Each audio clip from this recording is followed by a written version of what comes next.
નમસ્કાર મિત્રો આજના સેશનની અંદર આપણે આગળ ભૂમિતિનો અભ્યાસ કરીશું. બરાબર. હવે ધીમે ધીમે આપણે આગળ ભૂમિતિના ટૉપિક લેતા રહીશું. બરાબર. સૌથી મહત્ત્વનું જે છે ભૂમિતિ છે. જો અહીંયા એક વસ્તુ યાદ રાખજો, તમે અહીંયા બે વસ્તુ શીખશો. એક એનું નોલેજ તો છે જ, પણ એક કેવી રીતે ટીચિંગ કરવું એ પણ તમને ખ્યાલ આવશે. અને બીજી પ્લસ વસ્તુ કે તમારે જે લેખિત પરીક્ષા હશે તો લેખિત પરીક્ષાની અંદર કેવી રીતે લખાણ લખવું તો એ પણ તમને આઈડિયા આવતો જશે. બરાબર. ચલો આપણે ભૂમિતિ જે છે એના માળખાની અંદર પદો આવે, પૂર્વધારણાઓ આવે અને પ્રમેયો જેવા વિવિધ અંગો રહેલા છે. જેમ આપણા શરીરના અંગો છે, હાથ, પગ, માથું, ધડ આપણે કહીએ છીએ, તો એવી જ રીતે આપણે ભૂમિતિના માળખાની અંદર પણ પદો છે, એ માળખામાં અંગો આવેલા છે, જેમ કે પદો, પૂર્વધારણાઓ અને પ્રમેયો. પદોની અંદર વાત કરીએ તો બે પ્રકારના પદો હોય, એક વ્યાખ્યાયિત પદો અને એક અવ્યાખ્યાયિત પદો. જેની વ્યાખ્યા આપી શકાય, જે પદોની ચોક્કસ વ્યાખ્યા આપી શકાય તેવા પદોને શું કહેવાય? વ્યાખ્યાયિત પદો. તો જેમ કે રેખાખંડ છે, ત્રિકોણ છે, બરાબર, ચોરસ છે. તો આવા આ જે પદો છે જેની આપણે ચોક્કસ વ્યાખ્યા આપી શકીએ છીએ, કિરણ છે, તો એને વ્યાખ્યાયિત પદો કહેવાય. બરાબર. બીજા અવ્યાખ્યાયિત પદો છે. અવ્યાખ્યાયિત પદો જે છે એમાં જે પદોની ચોક્કસ વ્યાખ્યા આપી શકાય નહીં, ખાલી માત્ર સમજી શકાય, આપણે એને જોઈને સમજી શકીએ કે આને આ વસ્તુ કહેવાય, તો એ જે છે અવ્યાખ્યાયિત પદો છે. તો આપણા ભૂમિતિના માળખાની અંદર ખાલી 4 જ પદો એવા છે જે અવ્યાખ્યાયિત છે. એક બિંદુ, રેખા, સમતલ અને અવકાશ. આપણે બિંદુ, રેખા, સમતલ, અવકાશની વ્યાખ્યા આપી શકતા નથી, એને સમજી શકીએ છીએ. એને શું કરી શકીએ છીએ? સમજી શકીએ છીએ. બરાબર. ત્યાર પછી આપણે પ્રમેય છે. તો પ્રમેયના મુખ્ય 3 અંગો હોય છે. બરાબર. એક પક્ષ, સાધ્ય અને સાબિતી. પક્ષ એટલે જે આપેલું હોય, જે આપેલું હોય. સાધ્ય જે સાબિત કરવાનું હોય, જે સાબિત કરવાનું. અને સાબિતી એટલે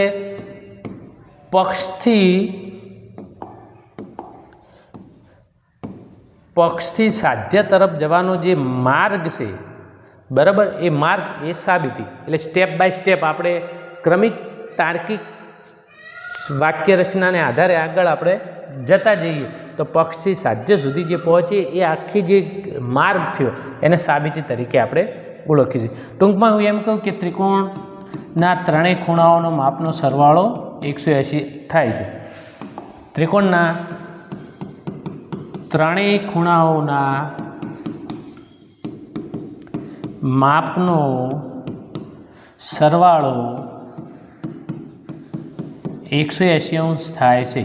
આવું સાબિત કરો એવું લખ્યું હોય તો એનો અર્થ એવો કે અહીંયા શું થાય?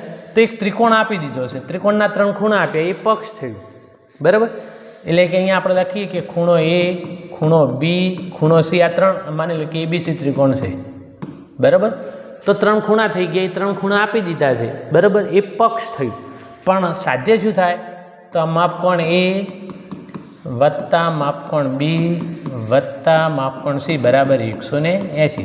તો આ શું થયું? એનું સાધ્ય થયું કે આ આપણે સાધ્ય. હવે તમે અહીંથી માંડીને આ સુધીનો જે રસ્તો છે આ લાવવાનો, એ જે રસ્તો છે એને આપણે શું કહીએ છીએ? સાબિતી તરીકે ઓળખીએ છીએ. બરાબર. તો આ વાત થઈ પ્રમેયના મુખ્ય 3 અંગો. બરાબર. આગળ વાત કરીએ આપણે.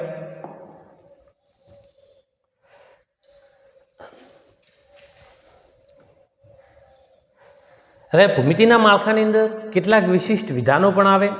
તો એ વિશિષ્ટ વિધાનો જે છે એ કેવા પ્રકારના વિધાનો આવે એ આપણને પણ ખબર હોવી જોઈએ. કારણ કે આપણે ભણતા હોઈએ તો આપણે પ્રમેયના વિધાનો આપ્યા હોય, પૂર્વધારણાઓ આપી હોય, તો એમાં કેટલાક વિશિષ્ટ વિધાનો હોય છે. તો એ વિશિષ્ટ વિધાનોને 2 પ્રકાર, એક શરતી વિધાન અને બીજું દ્વિશરતી વિધાન આવશે. એટલે શરતી વિધાન કહીએ અથવા એને પ્રેરણ વિધાન પણ કહેવામાં આવે. તો આ શરતી વિધાન અથવા પ્રેરણ વિધાન કેવા પ્રકારનું હોય? જો P તો Q, જો P તો Q, તો આ એક કેવું છે વિધાન? શરતી વિધાન છે. એટલે શરત દર્શાવી. જો તો આવે એટલે એનો અર્થ એવો કે શરત દર્શાવતું વિધાન છે, જેને પ્રેરણ વિધાન પણ કહેવાય. અહીં જે પી છે એમાં એક પર્યાપ્ત શરત અને એક આવશ્યક શરત. તો આ પી એ કેવી છે? પર્યાપ્ત શરત. બરાબર, એ જરૂરી નથી. પણ ક્યુ એ કેવી છે? આવશ્યક શરત, જે જરૂરી છે. બરાબર. તો જેમ કે ઉદાહરણ આપણે લઈએ, જો x બરાબર 3 તો x² બરાબર 9. બરાબર. તો આ પર્યાપ્ત શરત છે, પર્યાપ્ત શરત. અને આ કેવી છે? તો આવશ્યક શરત છે. બરાબર. જો x બરાબર 3 તો x² બરાબર 9. આ આવશ્યકતા જરૂરી થઈ ગયું કે x બરાબર 3 હશે તો આ x² બરાબર 9 જ મળે, એમાં કોઈ સંકેત સંદેશ છે નહીં. બરાબર. ત્યાર પછી બીજું એક પ્રતિપ વિધાન આવે. આ પ્રેરણ વિધાન જે શરતી વિધાન છે એને ઉલટું કરીએ આપણે, એટલે કે જો પી તો ક્યુ જે વિધાન આપેલું છે શરતી વિધાન, એના માટે જો ક્યુ તો પી ઉલટાઈ દઈએ તો એ વિધાનને કેવું કહેવાય? પ્રતિપ વિધાન. તો અહીંયા આનો અર્થ એવો, પ્રતિપ વિધાન કયું થાય? જો x² બરાબર 9 તો x બરાબર 3. બરાબર. તો આ થઈ ગયું પ્રતિપ વિધાન. બરાબર. હવે અહીંયા x² બરાબર 9 તો x બરાબર 3. બરાબર. હવે કોઈ વિધાન હોય એનું પ્રતિપ વિધાન હંમેશા સાચું હોય અને સાચું ન પણ હોય, એવું જરૂરી નથી કે સાચું જ હોય. આપણે એવું કહીએ, જો વરસાદ આવે તો રસ્તા ભીના થાય. જો વરસાદ આવે તો રસ્તા ભીના થાય. બરાબર. તો આ પર્યાપ્ત શરત છે ને આવશ્યક શરત. આપણે એવું કહીએ. હવે આ જે વિધાન છે, વરસાદ આવે તો રસ્તા ભીના થાય, સાચું જ છે ને, કે વરસાદ આવશે તો રસ્તા ઉપર પાણી આવશે, રસ્તા ભીના થશે. પણ આનું પ્રતિપ આપણે લખીએ,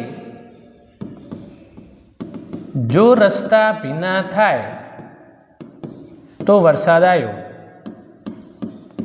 તો વરસાદ આવ્યો. તો આ એવું જરૂરી નથી, રસ્તા ભીના થયા હોય તો આપણે એવું ના કહી શકીએ કે વરસાદ આવ્યો છે.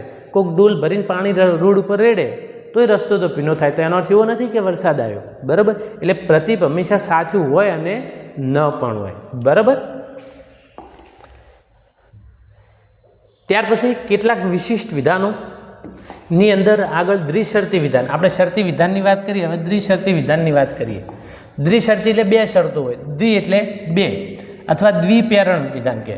પહેલામાં આપણે એકલું શરતી વિધાન કહેતા હતા અથવા પ્રેરણ.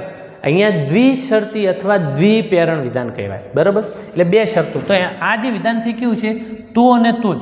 જો પી તો અને તો જ ક્યુ પ્રકારના વિધાનને શું કહેવાય? દ્વિશરતી. એટલે અહીંયા બે પ્રકારની શરતો આવેલી છે. એટલે કે દ્વિશરતી જે વિધાન છે એ બે શરતી વિધાનોનું સંયોજન છે. એ બે શરતી વિધાનોનું સંયોજન છે. કયા કયા? એક શરતી વિધાન અને એક પ્રતિપ વિધાન. એ બંનેનું શું છે? સંયોજન. તો દ્વિશરતી વિધાન એ વિધાન અને તેના પ્રતિપ વિધાનનું શું છે? સંયોજન. દ્વિશરતી વિધાન અને તેના પ્રતિપ વિધાનનું શું છે? સંયોજન છે. બરાબર. એટલે આ ખાસ ધ્યાન રાખવાનું. આપણે અહીંયા એવું કહી શકીએ કે જો બે સમાંતર રેખાઓની છેદિકાથી બનતા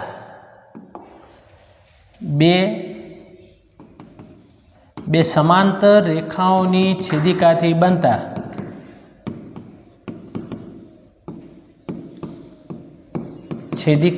બનતા યુગ્મ, એટલે જાજુ બહાર જતા રહેજો. જો બે સમાંતર રેખાઓની છેદિકાથી બનતા યુગ્મ કોણો કેવા હોય છે? તો એકરૂપ હોય છે. બે સમાંતર રેખાઓની છેદિકાથી બનતા યુગ્મ કોણો એકરૂપ હોય છે. બરાબર. હવે બે સમાંતર રેખાની છેદિકા હોય તો એનાથી બનતા જે યુગ્મ કોણો છે, તો આ ખૂણો ના ખૂણો યુગ્મ કોણો કેવા હોય? એકરૂપ. હવે આનું આ જે છે ને વિધાનની દ્વિશરતી વિધાન કહેવાય, કારણ કે આનું પ્રતિપ પણ સાચું જ હશે. કે જો બે રેખાઓની છેદિકાથી બનતા યુગ્મ કોણો એકરૂપ હોય તો તે બંને રેખાઓ કેવી હોય? સમાંતર રેખાઓ હોય. એટલે આ દ્વિશરતી વિધાન આવી શકે, કારણ કે અહીંયા એનું પ્રતિપ વિધાન કેવું છે? સાચું છે. બરાબર. ચલો આગળ જોઈએ. હવે આપણે ભૂમિતિની અંદર આગળ મહત્ત્વના જે શબ્દો આવે છે એની આગળ હવે વાત કરીએ ધીમે ધીમે. બરાબર, આપણે સ્ટેપ બાય સ્ટેપ આપણે આગળ જઈશું. ચલો, બિંદુ.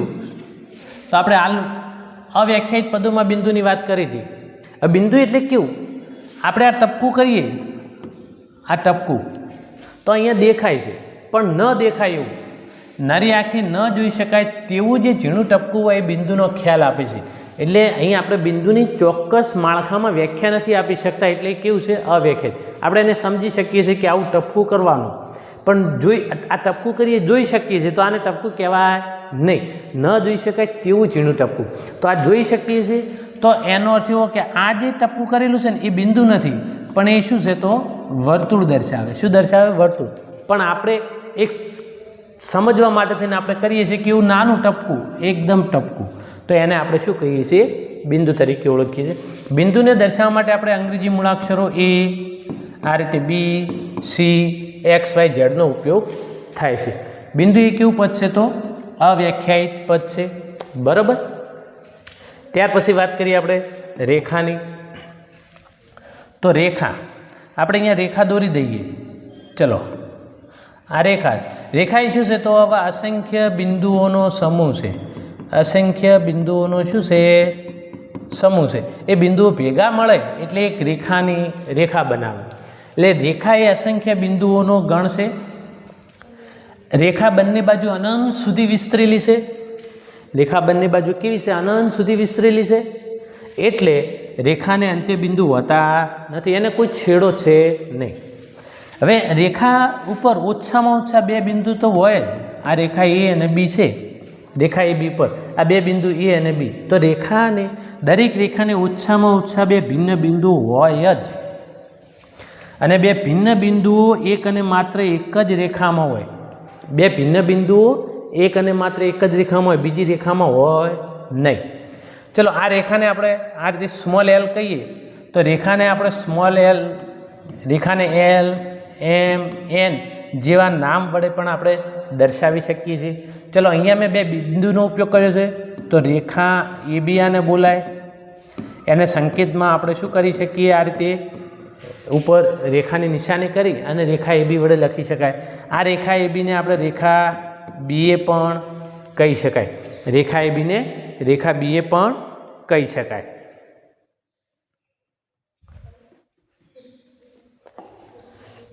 ત્યાર પછી આગળ રેખા અને બિંદુ અને રેખાનો સંબંધ. તો આપણા ભૂમિતિની અંદર આગળ હવે આપણે જોઈએ તો રેખા અને બિંદુનો સંબંધ. તો રેખા અને બિંદુનો સંબંધ શું છે? તો એની વાત કરીએ કે એક રેખા હું અહીંયા લઈ લઉં. ચલો, આ એક રેખા એલ દોરી. ચલો, અહીં રેખા ઉપર આ બિંદુ દર્શાવી દો. અહીં બિંદુ ડી, અહીં બિંદુ ઈ. તો બે વસ્તુ બને, બે શક્યતાઓ બને. એક કે બિંદુ રેખા ઉપર હોય, અથવા બીજી શક્યતા કેવી હોય? બિંદુ રેખા ઉપર ન હોય. તો આપણે અહીંયા કહીએ છીએ કે આ બિંદુ ઈ, બી અને સી રેખા એલ પર આવેલા બિંદુઓ છે. ડી અને ઈ રેખા એલ પર આવેલા નથી. એટલે આપણે અહીંયા એવું લખવું હોય તો લખી શકાય કે A belongs to L, B belongs to L, C belongs to L. એટલે એનો થયો કે આ રેખા એલ પરના સભ્યો છે, રેખા એલ પરના બિંદુઓ છે. પણ ડી રેખા એલ પર છે? ના. તો D does not belongs to રેખા L, E does not belongs to રેખા એલ. તો એ રેખા એલ પરના બિંદુઓ છે નહીં. એટલે બિંદુ અને રેખા વચ્ચેનો સંબંધ આ રીતે દર્શાવી શકીએ. કાં તો બિંદુ રેખા ઉપર હોય અથવા રેખા ઉપર ન હોય. બે શક્યતાઓ છે. ચલો, હવે આગળ એક બીજી અહીંયા પ્રશ્નો કેટલાક આપેલા છે. ચલો, પ્રશ્ન એક છે પહેલો, એક બિંદુમાંથી કેટલી રેખાઓ પસાર થાય? ચલો, અહીંયા એક બિંદુ લઈ લઉં તો આ એક બિંદુમાંથી કેટલી રેખાઓ પસાર થશે? તો આપણે રેખાઓ દોરીએ તો આ એક રેખા આ રીતે પસાર થાય.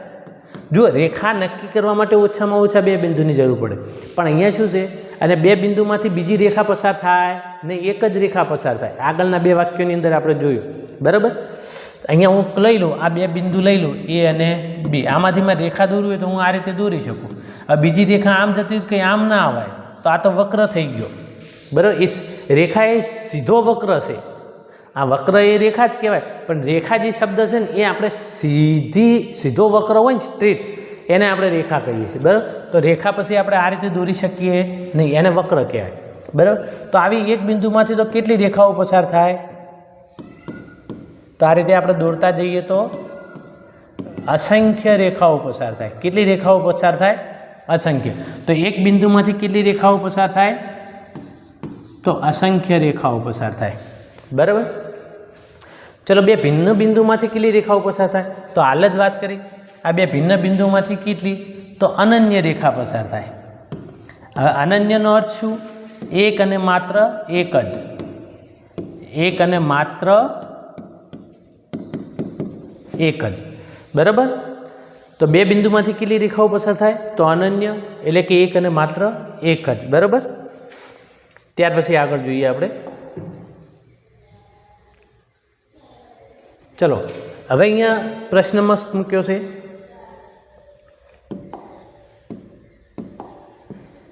चलो 3 भिन्न बिंदु आपेला होय तो केटली रेखाओं पसार थाय? 3 भिन्न बिंदु आपणे लईए जुदा जुदा। चलो ये आ एक बिंदु लई लो, आ बीजो बिंदु लई लो अने अहींया त्रीजो बिंदु लई लो। तो आ 3 भिन्न बिंदुमांथी केटली रेखाओं पसार थाय? चलो अहींयाथी हूँ एक रेखा आ रीते दोरी दऊं। एक आ ए बिंदु हतुं अने अहींया बी बिंदु हतुं। एक रेखा आ रीते मळे। बे बिंदुमांथी एक रेखा पसार थाय, आ बीजी, आ सी बिंदु। तो आ बे बिंदुमांथी एक बीजी रेखा पसार थई अने અહીંથી એક તો કેટલી રેખાઓ થઈ? તો 3 ભિન્ન બિંદુ આપેલા હોય તો કેટલી રેખાઓ નિશ્ચિત થઈ શકે? તો 3 ભિન્ન બિંદુમાંથી 3 રેખાઓ મળે આપણને. કેટલી રેખાઓ મળે? 3 રેખાઓ મળે. બરાબર? ક્લિયર? ચલો હવે આ એક પ્રશ્ન તમારા માટે હાલ વિચારવા માટે મૂકું છું કે 4 ભિન્ન બિંદુ આપેલા હોય તો કેટલી રેખાઓ નિશ્ચિત થઈ શકે? तो 4 भिन्न बिंदुओं तमे अलग अलग दर्शावीने केटली रेखाओं दोरी शकाय ए जाते प्रयत्न करजो। आनो जवाब आपणे नेक्स्ट विडियोनी अंदर आपीशुं। बराबर। चलो हवे एक आ टॉपिक आटलो आपणे जोई लईए के समरेख बिंदुओं कोने कहेवाय अने असमरेख बिंदुओं कोने कहेवाय। बराबर। आ पायाना शब्दो छे भूमितिना, आ शब्दोनो आपणने ख्याल होय तो आपणी भूमिति एकदम परफेक्ट अने तैयार मजबूत थाय। बराबर। एटले आ जरूरी छे, कारण के पछी शब्दोनो अर्थ खबर ना होय तो पछी आपणे भूमितिमां चालीए नहीं। आ पायो छे। चलो समरेख बिंदुओं। तो समरेख बिंदुओं कोने कहेवाय? हूँ अहींया रेखा एल दोरी दऊं छुं। आ रेखा एल पर हूँ बिंदुओ लऊं ए बी सी डी। चलो तो एक ज रेखा पर आवेला बधा बिंदुओने शुं कहेवाय? समरेख बिंदु। तो अहींया बिंदुओ A B C D J छे, बिंदुओ A B C D A केवा बिंदुओ छे? समरेख बिंदुओ छे। केवा बिंदुओ छे? समरेख बिंदुओ छे। केम समरेख बिंदुओ छे? तो आ चारेय बिंदुओ रेखा एल पर आवेला छे। बराबर। पण अहींया हूँ बिंदु ई लई लऊं, एफ लई लऊं। हवे हूँ एम कहूं के बिंदुओ ए बी डी ई ए केवा बिंदुओ? तो ये चारे ए बी डी अने ई लीधा तो चारे एक ज रेखा पर आवे छे ना? ए बी डी तो एक रेखा पर आवे पण बिंदु ए केवुं छे? ए रेखा पर आवेलुं नथी। तो आ समरेख बिंदुओ नथी। तो ए समरेख बिंदुओ नथी। समरेख बिंदुओ नथी। हवे तो एने केवा कहेवाय? तो पाछुं एना माटे आपणे आई गयुं समरेखनुं विरुद्धार्थी असमरेख। तो केवा बिंदु कहेवाय? असमरेख बिंदु। तो जे बिंदु समरेख न होय तेमने असमरेख बिंदुओ कहेवाय। तो आ जे बिंदुओ छे तो केवा थई गया? असमरेख बिंदुओ। केवा बिंदुओ थई गया? असमरेख बिंदुओ। तो के अहींया मारे लखवुं होय के ए आकृतिना आधारे ए बी ई एफ, तो ए बी ई एफ केवा छे? तो असमरेख बिंदु। ए एक ज रेखा पर आवेला नथी। बराबर। तो आ वात थई गई समरेख बिंदुओ अने असमरेख बिंदुओनी। खास अहींया आपणी अहींया बेच चाले छे। बराबर। एक टाटनी बेच है अने एक टेट 1 नी टेस्ट श्रेणी चाले छे। तो मित्रों तमारा मित्र वर्तुळनी अंदर जो कोई होय तैयारी करता होय तो एमने खास कहेजो। बराबर। तो टाटनी विषय वस्तुनी आपणे तैयारी करावीए छीए। शानी? विषय वस्तुनी। अने टेट 1 नी अंदर आपणे विषय वस्तुनी तैयारी नहीं पण टेट 1 नी अंदर शुं छे अत्यारे हाल आपणे टेस्ट श्रेणी ज आपीए छीए। टेस्ट श्रेणी आखी टोटल तमे व्यवस्थित टेस्ट श्रेणी आपी शको। बराबर। एटले टेस्टना आधारे तमे तैयारी करजो। अहींया टेस्टनी अंदर एवुं छे के तमे टेस्ट आप्या पछी एनुं सोल्यूशन छे, सोल्यूशननी अंदर ए पण तमे जोई शको छो के ए जवाब हतो, केम ए जवाब आव्यो तो एनुं कारण पण एनी अंदर દર્શાવેલું છે, બરાબર. તો તમારા મિત્ર વર્તુળમાં કહેજો જે તૈયારી કરતા તે અમને ખૂબ જ લાભ મળે, કારણ કે આ જે વસ્તુ છે વિષય વસ્તુની ગુજરાતમાં કોઈ તૈયારી કરાવતું નથી, માત્ર આપણા સિવાય. Okay, thank you.